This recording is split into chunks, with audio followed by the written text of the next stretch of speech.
chapter. All together now.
You may all be seated. Lord, bless this message today, Lord. I pray in the name of Jesus, Lord, that you prepare each one of us, Lord. Help us, Lord, to truly understand, Lord, your word, Lord. Speak to us, Lord, through the power of the Holy Spirit. In the mighty name of Jesus Christ, we pray. Amen. Amen. So today, I asked two of the young men to show us an illustration. I know we got professional MMA jiu-jitsu guys here, but I'm gonna ask the guys who didn't really do jiu-jitsu to show us this the choke. Yeah, Kurt and yeah, JM. Kurt and JM. Amen. Amen. I didn't want to ask the professional. Ethan's a professional, so I don't want to ask him because somebody might get knocked out here. So we got Kurt and JM here. By no means are they professionals, so we're not doing it at home. If they're professionals, they can do it at home. So they're not professional, they can do it at church. And so, go ahead, Kurt, show us. Oh, there it is. Yeah, something like that. Yeah. Yeah. Thank you, guys. Ethan, did they do it right? Ethan was like, that's just like, no, if we're talking about hamburger, that was just a McDonald's. That's not Applebee's yet. But anyways, that chokehold. I love watching MMA, but I don't like to fight, But whenever I see that chokehold, to me, it's very scary. Because the moment you're put in that chokehold, there's no getting out. It's hard to get out. Right, Ethan? It's hard to get out. If your first thing that you want to do is you try to get the arms out, but as soon as it sinks deep in there, the next thing that's gonna happen is you're gonna pass out. You're gonna that person is gonna put you to sleep.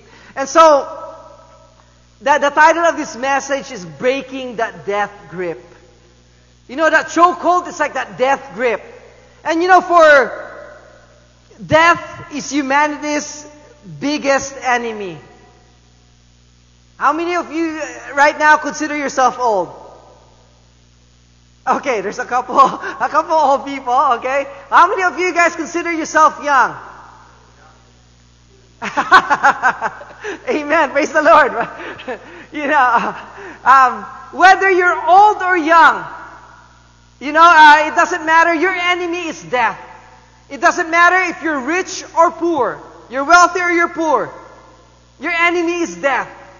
It doesn't matter if you're healthy or you're sickly. Your enemy is death. Right? That is why, us guys, we buy all these beauty products, so at night we're like, whoa. Right?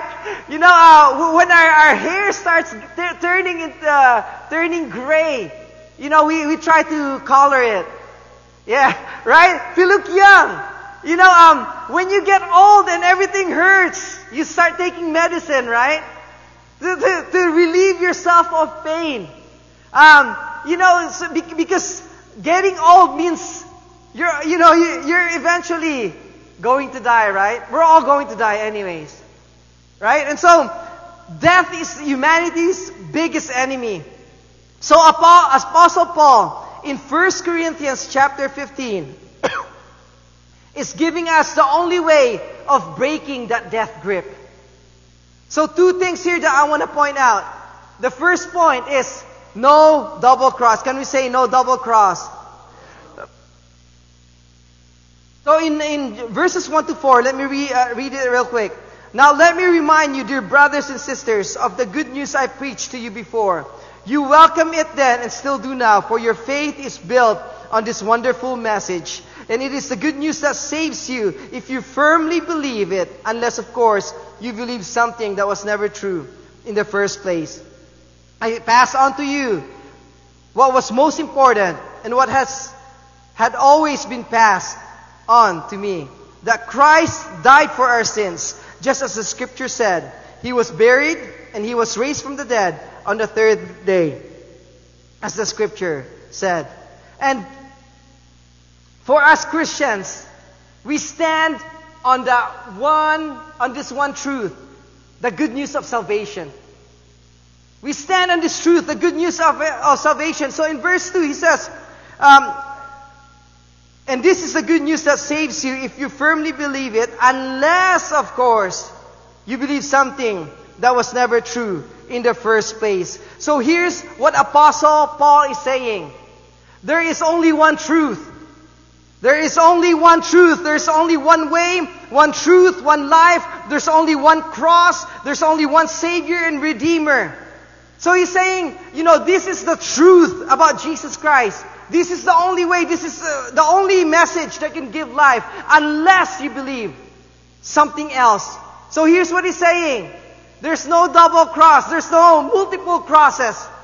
I know, some of the celebrities will tell you, I've heard this on TV.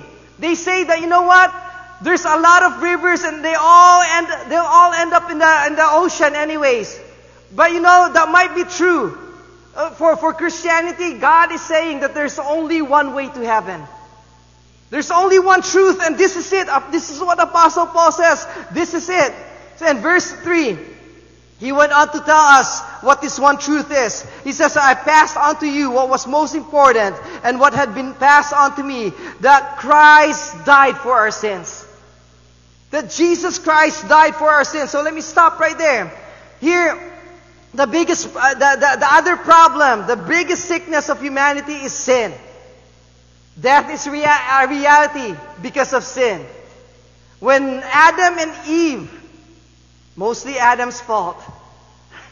But when Adam and Eve sinned, Brother Ryan, I feel you, when Adam sinned, God said, because you've sinned and you eat the fruit and disobeyed me, you will surely die. And death came into the world. The Word of God tells us also in Romans that for the wages of sin is death.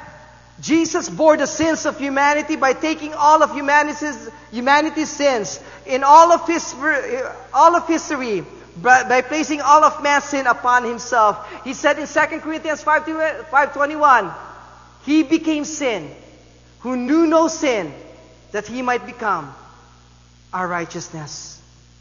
And notice this. He became sin who knew no sin.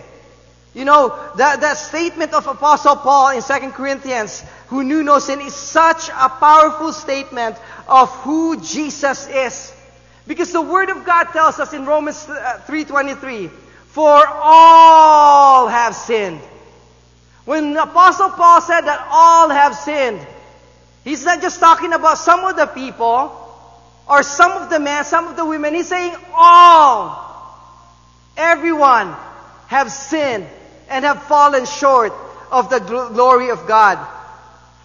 So when he said that He became sin who knew no sin, he was saying that Jesus was not just a mere man, not just a prophet, not just a great preacher or healer, but He was fully God and fully man. Praise the Lord. He wasn't just an archangel or Michael the archangel or a created being. He was fully God, fully man. As fully God, He alone is worthy to do what He did. No angels can die for us. No angels can die for humanity, and humanity will be good. The Word of God tells us in the Old Testament that salvation can only be found in God. So when Apostle Paul said that He became sin who knew no sin, that He might become our righteousness, he was saying that Jesus Christ is God. When Apostle Paul said in the book of Philippians chapter 2, although He was God, He came down here on earth, He humbled Himself, came down here on earth, and died on the cross for our sins. When he said that although He was God, Apostle Paul wasn't implying that Jesus Christ is another God or a smaller God. Because in the mentality of the Jews, the doctrine of the Jews, there is only one God. The pagans might have a God or a sun God, or this God or this one, the God of this one, the God of this one. But for the Jews, the Lord established that there is only one God. No God before me, no God beside me, no God above me, no God except God alone. So when Apostle Paul said that although He was God, he wasn't saying that Apostle Paul is a smaller God or a created God or Zeus. What's the name of Zeus? Hercules. Is it? Yeah, something like that. You know, he wasn't saying that Jesus Christ is a smaller God. He was saying that Jesus Christ is God. In the book of Colossians, chapter 1, verses 15 to 17. And let's read it all together. Christ is the visible image of the invisible God. He existed before anything was created and supreme over all creation. Verse 16.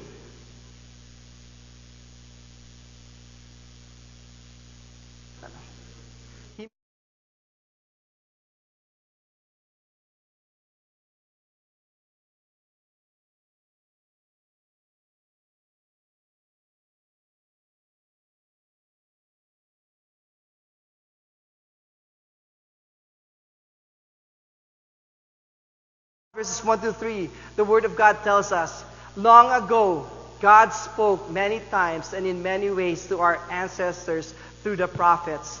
And now in these final days, He has spoken to us through His Son. God promised everything to the Son as an inheritance, and through the Son, He created the universe. The Son radiates God's own glory and expresses the very character of God, and He sustains everything by the mighty power of His command. When He had cleansed us from our sins, He sat down in the place of honor at the right hand of the majestic God in heaven. Praise the Lord. Praise the Lord. So Apostle Paul, he's saying in Philippians, Colossians, and whoever is the writer of the book of Hebrews, you know, they were echoing, or he was echoing the statement of Jesus Christ, the statements of Jesus Christ when He said, if you have seen me, you have seen the Father. He's echoing the statements of Jesus Christ when He said, I and the Father are one. He's echoing the statement of John, Apostle John in John 1:1. In the beginning was the Word, and the Word was with God, and the Word was God.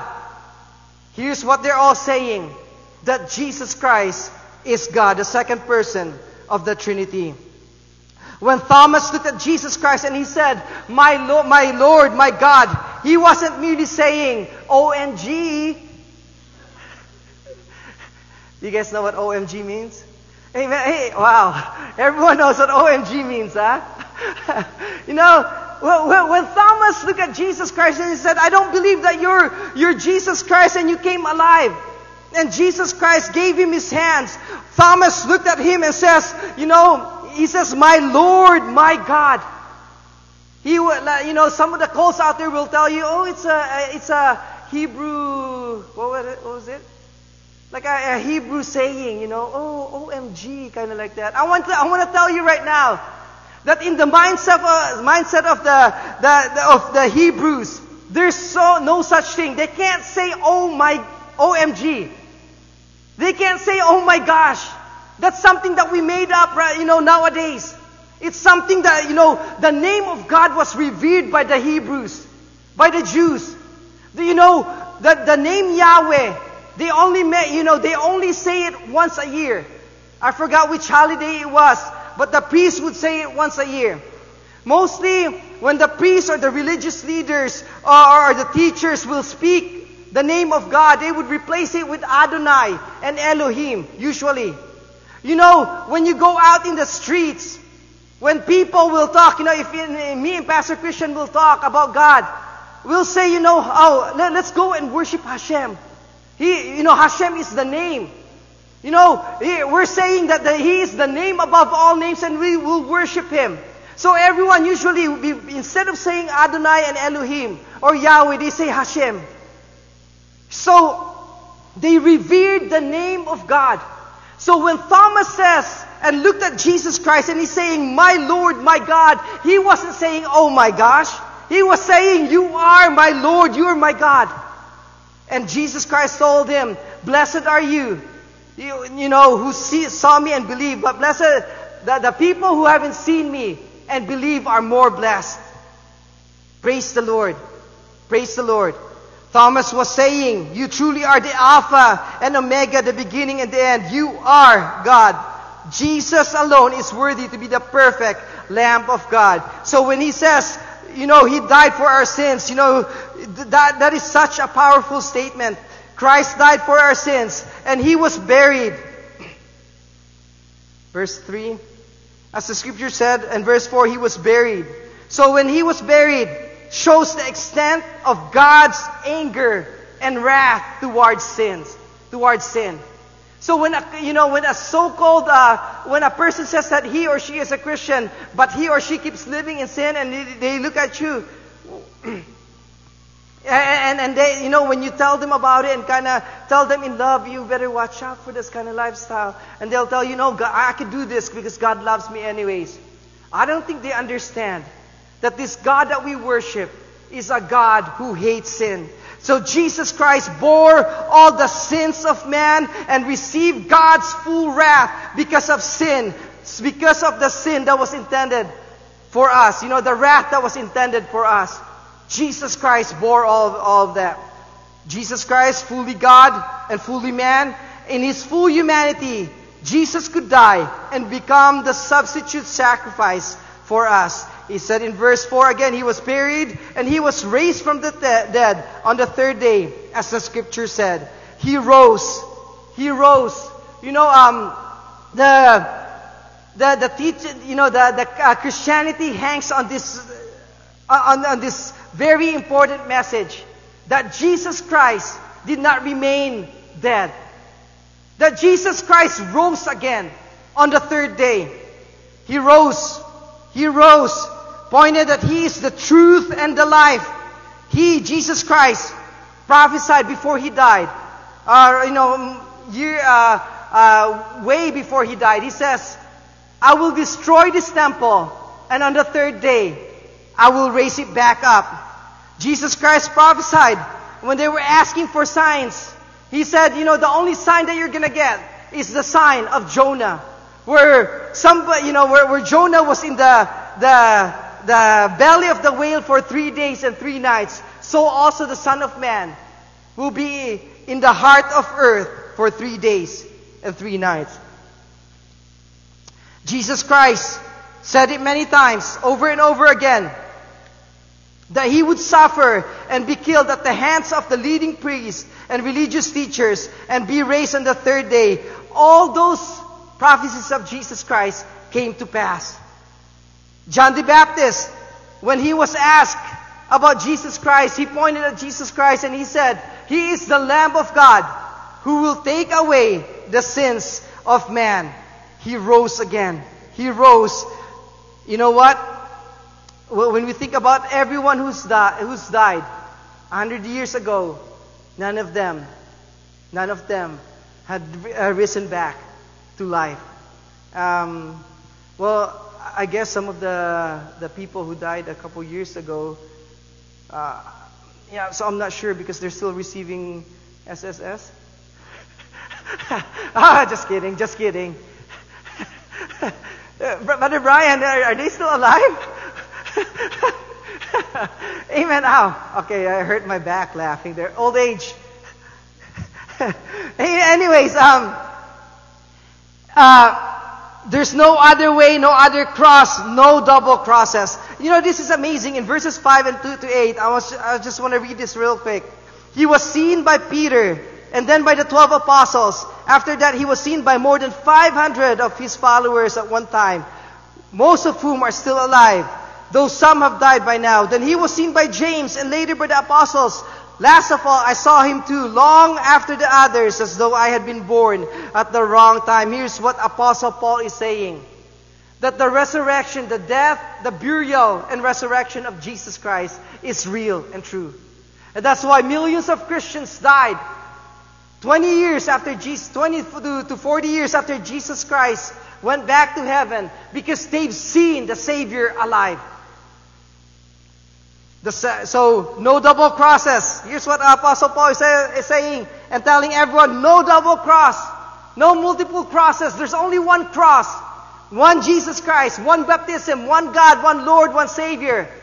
And He is the Jesus Christ in whom we put our faith in. The second point I want to point out, getting a hold of the power grip. In order for us to break the death grip, first of all, understand there's no double cross. Secondly, get a hold of that power grip. In verses 22 to 25, the Word of God tells us everyone dies because because all of us are related to Adam, the first man. But all who are related to Christ, the other man, will be given new life. But there is an order to this resurrection. Christ was raised first, then when Christ comes back, all His people will be raised. After the end will come, and He will turn the kingdom over to God the Father, having put down all enemies of every kind. For Christ must reign until He humbles all His enemies beneath His feet. Praise the Lord. Understand what you have in Christ when you put your faith in Him. Understand what you have in Christ. The first thing that I want to point out in all these things that Apostle Paul said, first of all, there's the resurrection of the dead. Verses 12 to 21. Let me read this again.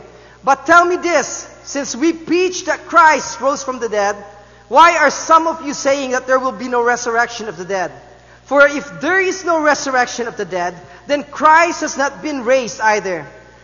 And if Christ was not raised, then all of our preaching is useless, and your trust in God is useless.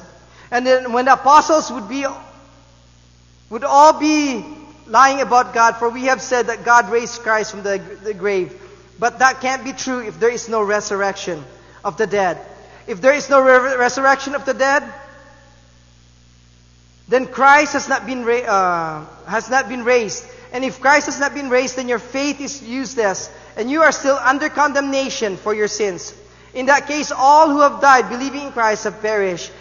And if we have hope in Christ only for this life, we are most miserable people in the world. But the fact is that Christ has been raised from the dead. He has become the first of a great harvest of those who will be raised to life again. So you see, just as death came into the world through one man, Adam, now the resurrection from the dead has begun through another man, Christ. Praise the Lord. Here's what He's saying. If Jesus Christ was not resurrected from the dead, then all the preachings of the apostles would have been useless. It would have been of no use. It's like talking about the other false gods who have came and died, never rose again. It's useless. So, He's saying that because Jesus Christ rose from the dead, we will certainly rise from the dead also. The moment we move over that great beyond. Because He lives, you can face tomorrow with confidence. Because He lives, all fear of death is gone. Because He lives, prophecies were fulfilled. Because He lives, His promise of heaven, of life after death with Him for all eternity is going to happen. Because He lives, resurrection is true. Because He lives, rapture is secure. We're closing towards the end times. We're closing towards the end times. And when Jesus Christ comes, here in the same book, 1 Corinthians 15, He says, when Jesus Christ comes, all those who believes in Him, all those who believe in Jesus Christ will be raptured with Him. We will be raptured with Him. We will be with Him. So, because of the resurrection, we are secured in our faith. Secondly, because of this power grip of what Jesus Christ did, death, sin, and the powers of this world is destroyed. In verses 54 to 57, Apostle Paul ended this great chapter with this. When this happens, when our perishable earthly bodies have been transformed into heavenly bodies that will never die, then at last, Scriptures will come true. Death is swallowed up in victory. O death, where is your victory? O death, where is your sting? For sin is the sting that results in death, and the law gives sin its power. How we thank God, who gives the victory over sin and death through Jesus Christ our Lord. Praise the Lord. Praise the Lord. We're no longer afraid of death.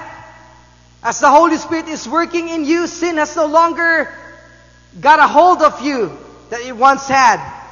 The powers of this world, the demonic enticement and the demonic things that, leads you away from God no longer controls you. So in verses 24 to 26, he says, after the end will come, when He will return, He will turn the kingdom over to God the Father, having put down all enemies of every kind.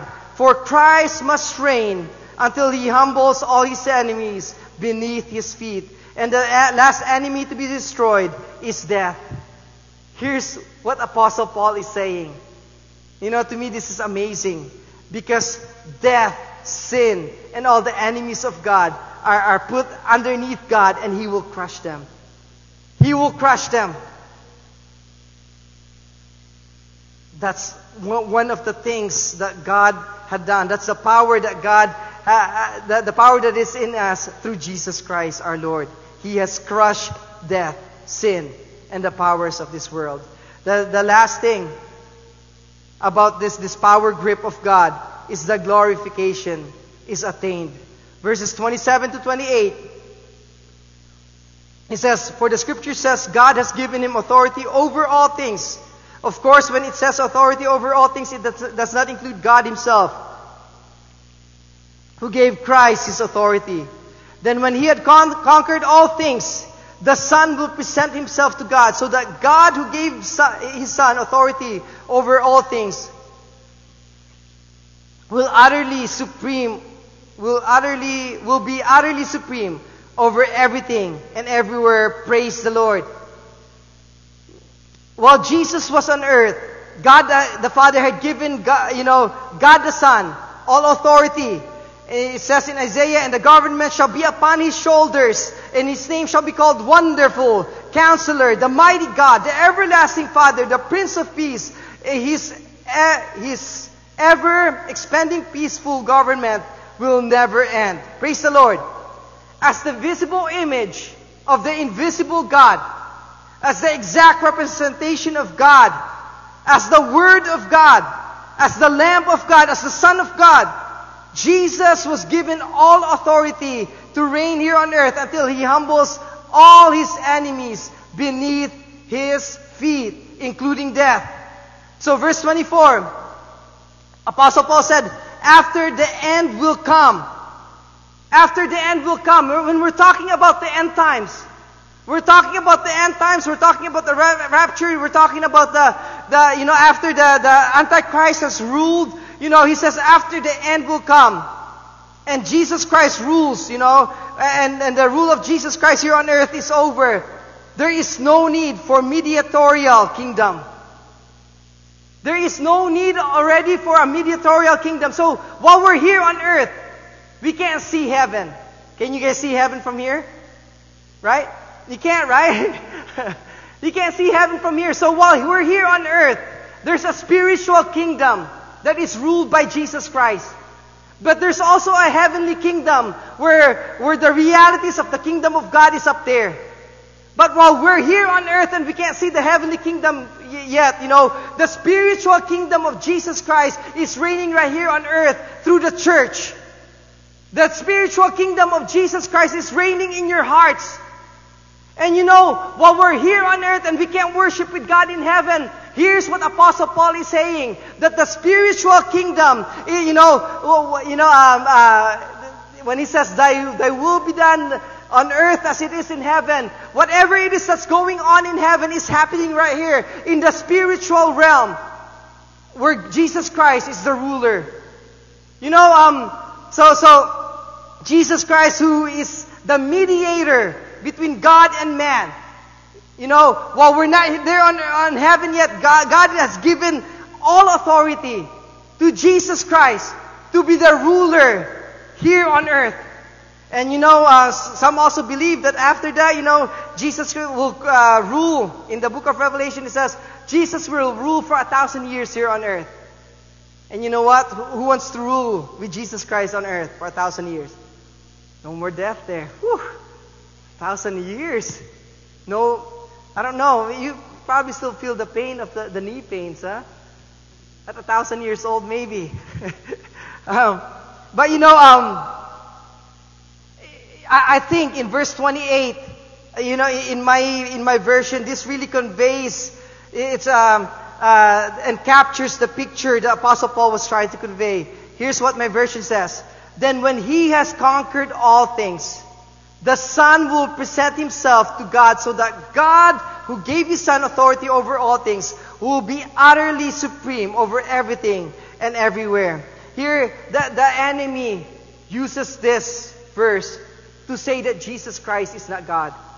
In some version, it says that Jesus Christ, Jesus Christ, whose everything was subjected underneath him, will be subjected to the Father. And they're saying, since he is subjected to the Father, he's not God. He's not God. That's what they say. So to me, in Greek and the version that I have here, really conveys the perfect thought of Apostle Paul here. When he says, then he has conquered all things, the Son will present himself to God.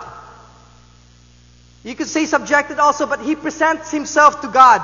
Or delivereth. Some of the older version, he delivereth himself to God. Present himself to God, making one heavenly kingdom.